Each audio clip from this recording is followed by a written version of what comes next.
So when you set out on a project, you have to remember that it is going to be a roller coaster. I'm experiencing that at the moment. I sort of noticed myself as I set out on this album already at this point, having started at the beginning of the year and it's now May.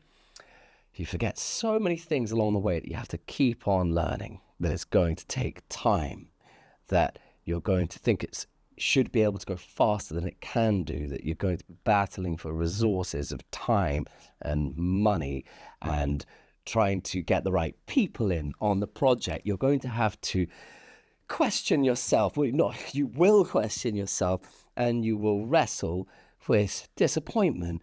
You will often feel like you should be further than where you're at, and then when you've set yourself a particular target, you find yourself behind.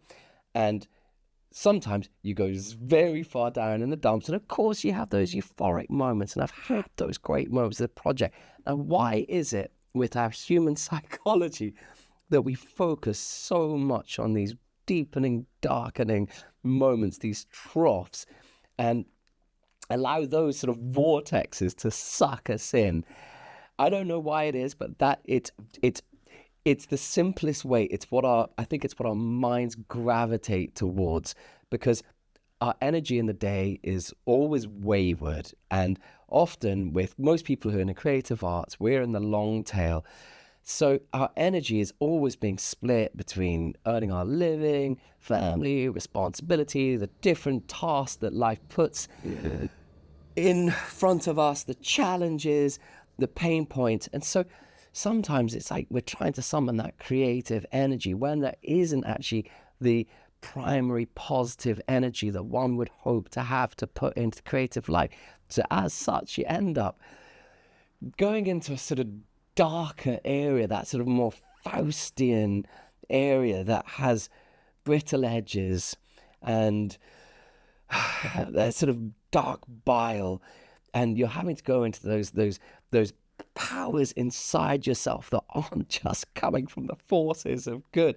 And of course that affects your energy, but the paradox is that when you mine those areas, it's just as powerful, sometimes even more powerful, than when you're feeling game and ready for battle and up for it. So I'm just noticing myself at the moment, and this week I'm going into the studio on Sunday and it's Tuesday, and as has been the case with the whole of this album process, everything's always been getting into the way.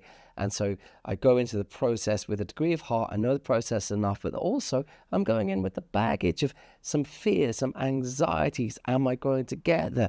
Am I good enough? Will the best of me show up, given the fact that I'm feeling a little bit diluted, that I'm a little bit all over the place? But I think that these are sort of axiomatic parts of the creative process that we have to remember along the way. So anyway, I'm going to share whatever happens over the next few days and bring you along on the journey. And the project's creeping along step by step. I just want to say thank you to everyone for all the projects so far. Please do subscribe if you have a moment, and let's see what happens, because I tell you, I have no idea what's about to happen. Let's go.